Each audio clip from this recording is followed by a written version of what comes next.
Plenty of ranked teams lost in this week of college football. Oklahoma against Ole Miss, Missouri against Vanderbilt, South Florida took an L to Memphis, 34-31. LSU got destroyed in their own building, 49-25. Illinois losing to Washington by that margin. Arizona State losing to Houston, 24-16. With that, we welcome in former Louisiana running back Emory Hunt and CBS Sports college football analyst Richard Johnson and Brad Crawford for our top 25 look ahead. And gentlemen, we are less than 2 weeks away from the first set of college football playoff rankings. Brad, you had Texas A&M projected number 4 entering week 9, needing some more ranked wins to beef up that resume. So how much does Saturday's win at number 20 LSU help their case, man? I'll tell you what, man, the Aggies are now my SEC favorite. It took me 9 weeks to get on this Mike Elko bandwagon, but the Aggies took the fight to LSU tonight, beat them at their own bar, and by the end of it, there were no Tiger fans left for last call. That's how bad it looked for LSU there on the field at Tiger Stadium. Big-time win for A&M. They couple that with a few weeks ago beating Notre Dame on the road. Marcel Reed has staked his claim in the Heisman race as well, entering this season's final month of the regular season. Just a bunch of big plays tonight, and normally we're used to seeing LSU make those plays, but this boat has capsized on Brian Kelly, and then on the other sideline, Mike Elko and Texas A&M. First time they're 8-0 in, I want to say 25 years. So the Aggies right now are the clear SEC frontrunner over Alabama. You got an issue with that?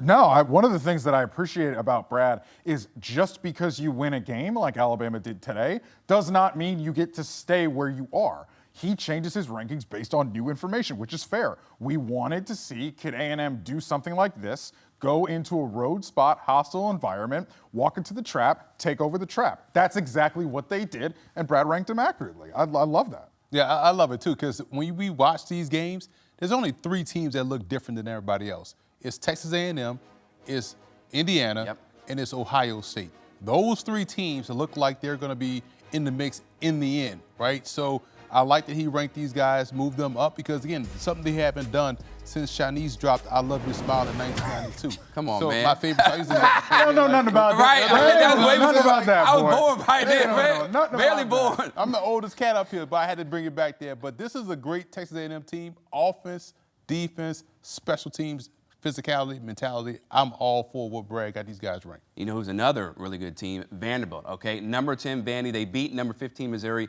in a wild game, right, where only 27 points were scored. Diego Pavia, of course, came through for the game winner. They next face Texas, right? Do they deserve to move up? Brad, in your opinion? Well, I've got Vanderbilt as the 11 seed right now. I think it's going to come down to Vanderbilt, Tennessee, and Notre Dame for that last playoff spot. Whether we see a 10-2 Notre Dame against maybe a 3-loss Vols or Vandy team, Vandy's going to have at least 3 top 25 wins. And Notre Dame right now, the only ranked win the Irish have is USC last weekend. So Vanderbilt's a team right now I don't think any of us had here at the end of October being in the mix for a playoff spot. And right now, Clark Lee and that Commodore team, they control their own destiny in the SEC race. What's so helpful about this is Vanderbilt gets to see that Tennessee team at the end of the season. So we can sit up here and we can yap about it all season, and we will, but at the end of the day, they will decide that last playoff spot on the field, at least, when Vanderbilt plays Tennessee at the end of the season. That'll be a fun one. They should have beat them last year. And when you think about it, like, Vanderbilt really is a good football team, fundamentally sound on both sides of the ball. And I love the way this season is starting to set up in terms of the college football playoff, because this season sets the table for why we should expand it even more so. Because there's some teams. Another conversation for another day. Yeah, right. There's some teams hanging around that's kind of playing like Vandy that may be on the outside looking in, but there are very good teams from Power 4 conferences, 3 of which in the ACC, 2 of which in the Big 12. But, hey, there's only 12 spots. Vandy played their way in it, and they're going to have to play their way out of it. I don't think Vandy is going to play their way out of it, because now they have tasted success, and they love how that tastes, and they are not infatuated with it. They do a great job in staying locked in like they did today. Yeah, never get too high or never get too low. Now, number 8, Ole Miss rebounding, Brad, from a heartbreaking loss to Georgia, game that they probably should have won. They get a victory over number 13, Oklahoma, and they didn't freeze this time when the Sooners took the lead, 26-25.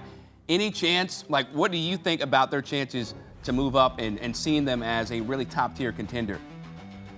Yeah, I told my guys, Richard and Emory, on Friday that let's pump the brakes on not calling Ole Miss a physical team. I think they showed it today in Norman.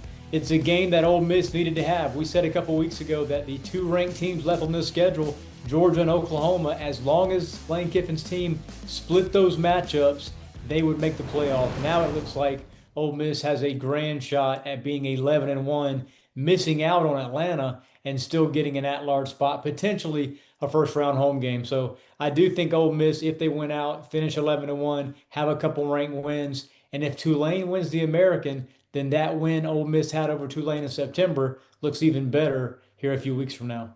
It's funny because, Richard, we were talking about this in a group. We were trying to figure out which teams look like the teams from last year. Well, this would be the Penn State of last year in terms of, winning some games, losing a big one, but bypassing the championship game and getting into the postseason. But the difference is, and I'm glad Brad held us to the fire, because this defense and this physical nature of Ole Miss really won this game today versus Oklahoma. They met them where they were at, in the trenches, up front, out on the perimeter.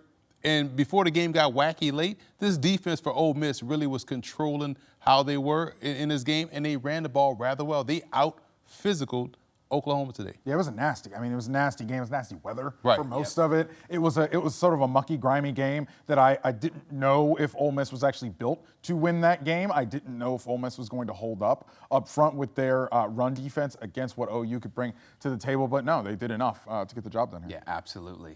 Lane Kiffin doing a great job with that squad. And Brad, we are a week and a half away from the first college football playoff reveal. What's your top 12 prediction for the first college football playoff reveal if it came out on Sunday, man?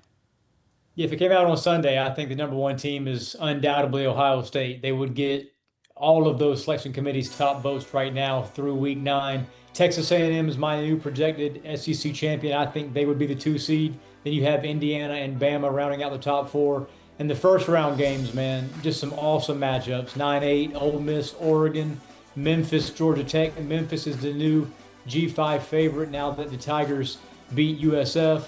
Vanderbilt at BYU. Like I said, Vanderbilt likely getting that last at-large spot. Vandy's one of several teams fighting for 7 at-large spots since there's 5 going to auto bid conference champions. And then lastly, Miami at Georgia. That is a sexy first-round matchup. Miami and Georgia, the Carson Beck Right. Bowl. And then I see just your mythical bracket as it would stand tomorrow, the path to get an Indiana Vanderbilt winner take all to go to the college football playoff semifinal in Bloomington. That would feed families. That would be so fun. Well, we talked about Indiana A&M matchup. That would be probably the most physical matchup we see in the playoffs. But I look at that 12 spot. Navy is a team I would keep an eye on, but they start the real part of their schedule this upcoming weekend, right? So they got a chance to play themselves into this postseason. But man, I look at Miami, and you think about Virginia, you think about Louisville, who beat them. Miami is on shaky ground if they lose one more game and these other teams in the ACC keep winning. Yeah, very, very possible. I mean, Georgia Tech out here, they still unbeaten. I told y'all, don't even get me started on Georgia. We ain't got enough time. You ain't got enough stamps in your Easy Pass for me to talk about Georgia Tech. I done told y'all about Georgia Tech time and time again. I really And wish. if Miami loses again, if the Canes lose again, Notre Dame at 10-2 is undoubtedly getting in that playoff. Wow. Okay. All right. That's another one. Yeah. Yeah, the brand. That's what I was talking about. That's why we need 24. Stop it. Okay, that's our cue to wrap up this segment. Okay, that's our cue. Emory, you've had enough. Richard Johnson, Emory Hunt, Brad Crawford, always appreciate the insight, gentlemen. And here's a look at the odds to win the national championship. According to our friends at FanDuel, Ohio State is the favorite by a pretty significant margin. The defending champs are priced at plus 240, followed by Indiana at plus 700 and Alabama at plus 750.